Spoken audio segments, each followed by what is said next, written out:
Et salut, bonsoir, bonjour. Bienvenue à bord de la Honda Goldwing 1800 cm3 2018. Je pense que mon public n'est pas fan de ce genre de moto, mais voilà, je pense que c'était à essayer quand même. Alors forcément, l'essai que je fais n'est pas un essai de journaliste, impossible pour moi de me mettre à leur place. Pour moi, ça reste impossible de faire voir toute la bécane en une vidéo comme ça, ou alors il faut qu'elle dure 1 heure. Donc je vais vous faire voir le principal. Déjà pour commencer, je suis sur la version DCT full option, airbag. Donc c'est la moto qui coûte 36 000 €. Oui, 36 000 €, le prix d'une belle voiture sportive d'entrée de gamme. Mais voilà, après pour rouler en Goldwing, il faut avoir une certaine philosophie. Et sachez que j'ai vraiment eu du mal à la prendre en main, c'est vraiment compliqué. Ah, voilà, j'ai fait 190 km pour le moment avec. Et pencher n'est pas chose aisée avec cette moto. Ou alors pour ceux qui ont vraiment l'habitude. Voilà, donc un moteur de 1800 cm3 avec transmission cardan, suspension, c'est un gros amortisseur arrière, gros amortisseur avant. Le tout est réglable électroniquement au tableau de bord. Et on a plusieurs choix de réglage, c'est-à-dire solo, passager, solo bagagerie et passager bagagerie. Et là, la moto s'adapte au poids. Alors forcément, l'essai de moto là que je vais faire, vous allez voir que je ne prends pas du tout de vitesse parce que je suis vraiment pas très à l'aise avec la moto. Donc je roule à mon rythme et le tout c'est vraiment de vous faire découvrir la bécane très posée. La boîte DCT, pour ceux qui connaissent pas, en gros c'est une boîte automatique que vous pouvez passer après en séquentiel et vous pouvez passer les vitesses avec des gâchettes. Alors oui, vous avez vu, un tableau de bord ça fait flipper, hein, le commodo, la console centrale, enfin il y en a de partout. Donc je vais essayer de vous détailler ça très rapidement sans que ça soit trop chiant. Là par exemple je suis en automatique mais je peux quand même péter des rapports.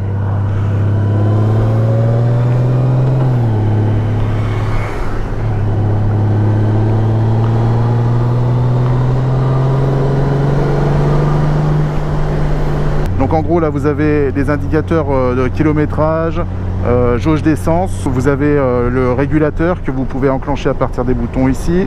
Après là, bon, le compteur de vitesse, le compte tour. D, ça veut dire qu'on est en mode automatique. Je suis en mode tour. Vous avez plusieurs modes. Le sport, donc celui-là, le sport, c'est celui qui arrache sa mère.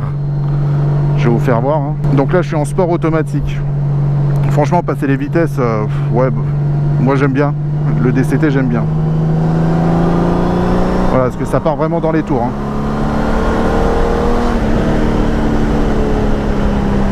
On a un mode sport, un mode éco, un mode pluie, un mode touring. Voilà, donc là moi j'ai fait le principal en tour. Vous avez un start and stop sur la moto, c'est-à-dire quand vous arrêtez, la moto va s'arrêter et dès que vous redonnez juste un petit coup d'accélération, ça repart. Tout à droite, ici vous avez la température. Vous avez aussi des capteurs sur les sacoches latérales, le top case pour savoir si c'est bien fermé. Et là on voit que je suis en mode suspension, pilote, passager, bailliage. Voilà, je vous explique vraiment en gros, parce que c'est très compliqué de tout dire. Hein. À partir d'ici, vous avez une console où vous pouvez aller chercher le GPS. Donc le faire en roulant, c'est moyen. Vous pouvez le faire à partir du doigt. Donc la source audio, navigation, téléphone, réglage véhicule, réglage audio. Voilà, je vais pas me balader dans les menus. Je vais vous expliquer vite fait moi ce que j'ai vu. En gros, j'ai raccordé mon téléphone en Bluetooth sur la moto. De là, je peux écouter mes playlists Spotify. Et pour ceux qui ont de l'Apple comme moi, vous avez le système de navigation CarPlay. Donc là, je ne l'ai pas mis, j'ai pas trouvé comment on le met, mais c'est possible. Vous avez un TomTom intégré. Donc voilà, je vais mettre la navigation. Donc là, pareil, hein, vous pouvez rentrer vos destinations, vous pouvez faire vraiment un tas de choses. C'est vraiment très complet. Vous avez dessus un klaxon de bagnole, mais un truc de fou. Alors je vais klaxonner à un moment où je peux le faire sans... Voilà, ici par exemple. Pour moi, le truc qui me plaît vraiment le plus, c'est la radio. La radio, c'est juste énorme. La radio, les playlists Spotify, je vous fais voir ça après. Vous avez dessus des poignées chauffantes, des sièges chauffants pilote et passager. Donc madame derrière a son siège avec une molette, elle peut régler tout ce qu'elle veut. Vous avez la bulle qui est réglable automatiquement avec ce bouton. Donc moi je roule en position haute, ça me permet d'avoir ma visière grande ouverte, d'avoir aucun vent qui arrive dans mes yeux. Très agréable à conduire comme ça. Alors le gros amortisseur à l'avant, il fait vraiment bien son job. On peut le voir travailler là, ici, là. Alors comme je disais, c'était une moto que j'ai pas réussi à prendre en main vraiment tout de suite, de par son poids, parce que ça fait dans les 385 kg pour cette version là. Une version avec un airbag qui est là. Je saurais pas vous en dire plus, je sais pas comment ça se passe, je sais pas si ça déclenche, qu'est-ce qui se passe exactement. Mais voilà, il y a un airbag sur la bécane. C'est pour moi un essai qui est vraiment pas commun, hein. Vous allez voir, hein, enfin vous devez ressentir. Parce que pour moi c'était quasi inespéré de conduire une Goldwing un jour. Et là franchement la concession Omio Moto à Villefranche m'a filé la bécane pendant 3 jours. Parce que mon traceur est en révision. On se laisse couler tranquillou. Alors la musique.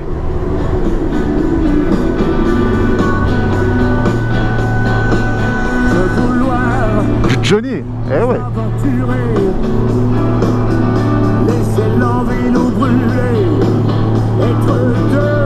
Alors quelque chose de bien impressionnant sur la bécane, c'est le freinage. C'est simple, de toutes les motos que j'ai pu essayer, j'ai jamais eu un freinage aussi énorme que celui-là. Il te stoppe tout, quoi. C'est un freinage de camion. Alors qui dit Goldwing dit voyage. Vous avez un gros coffre à l'arrière et 2 valises latérales. Donc une valise de chaque côté. Là franchement je suis parti avec vraiment toutes mes affaires, du change, mon appareil photo, mon trépied, j'ai tout pris, tout rentre sans vraiment aucun problème. Donc vous avez de quoi je pense voyager très léger pendant une semaine avec votre passager sans problème. Au niveau de l'autonomie, on est sur un réservoir de 25 litres et une conso moyenne que j'ai pu constater entre 6 litres et 6 litres 5 au 100. Bon après ça c'est ma conso moyenne parce que je conduis vraiment tranquille. Mais les 350 km, vous pouvez les faire vraiment sans problème. Un défaut que pas mal ont relevé, les fans de Goldwing, c'est les rétroviseurs. Donc ils sont réglables à la main. Mais par contre, ils ne sont pas rabattables électriquement. Bon voilà, c'est un détail. Alors je vais vous faire voir le mode, par exemple, pluie. Là, je suis en mode pluie. Je vais mettre gaz à fond. Et vous allez voir. Voilà, en fait, ça accélère pas du tout.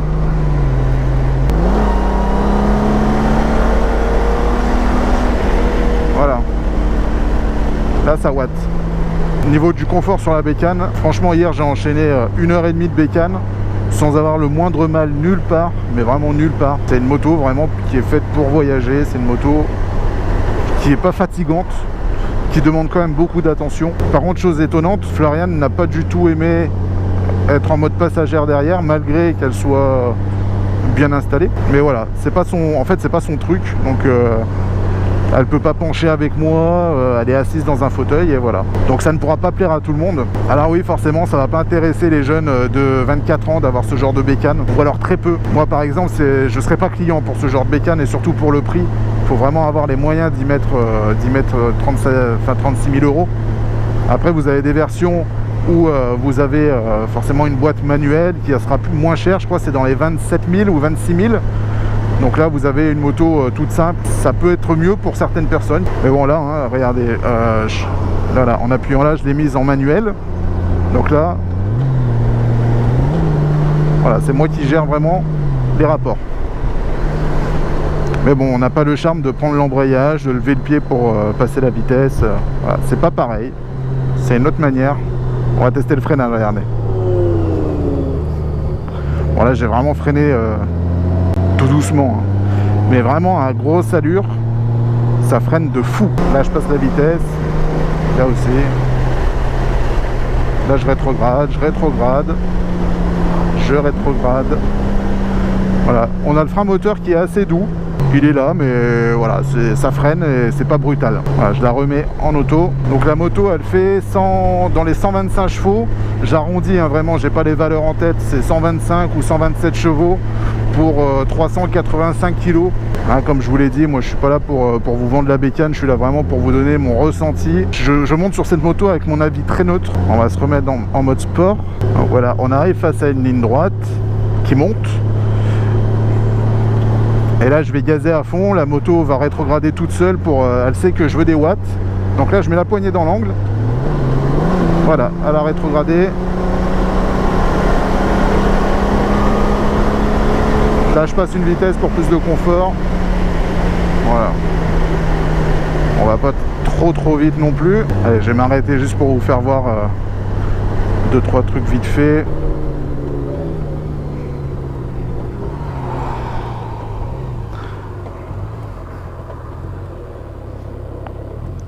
Voilà, donc là je m'arrête, normalement start and stop, voilà, la moto se coupe, elle redémarre. Ensuite vous avez une position parking pour garer la moto. Donc là vous remettez la moto en neutre, vous prenez le frein et vous appuyez ici. Voilà, vous avez la petite moto qui s'affiche, et là maintenant juste avec la gâchette en haut,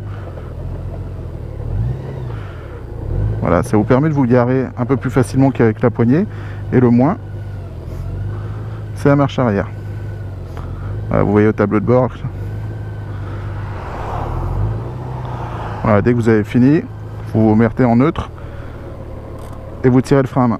Donc là, voilà, la moto est bloquée. La clé, vous la mettez pas dans la moto, vous la gardez avec vous. Elle fonctionne autour de 80 cm à 1 mètre de la moto. Vous la gardez dans votre poche. Pour démarrer, vous tournez, là ça met le contact. Vous appuyez et c'est parti. Donc là vous êtes en neutre. Le conducteur est responsable du bon freinage, hein, entrez.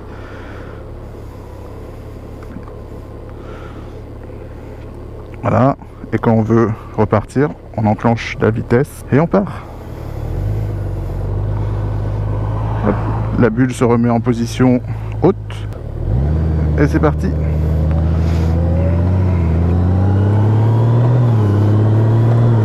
Alors je vais essayer de vous caler le régulateur. Là, voilà, c'est marqué 62. Et maintenant je touche plus à la poignée. Et on roule tranquille. Voilà. Et le régulateur, comme sur une voiture, la moindre action sur un frein, ça l'enlève. C'est un gadget et il est là, autant s'en servir. Bon, forcément pour 36 000 euros, l'éclairage est full LED. Là encore, je ne l'ai pas essayé en pleine nuit, mais je sais que ça dépote un max.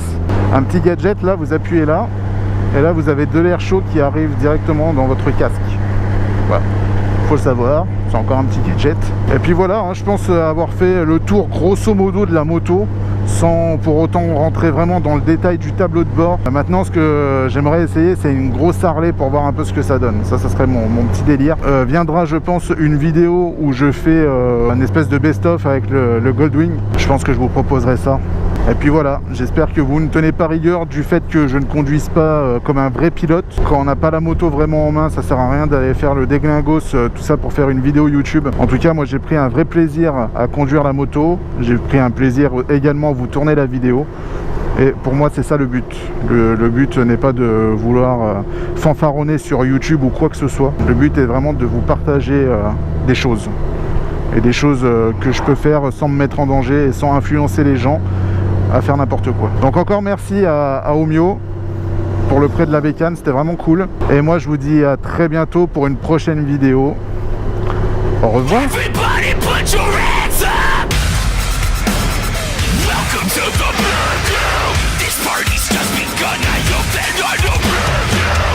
Another shot or two and everybody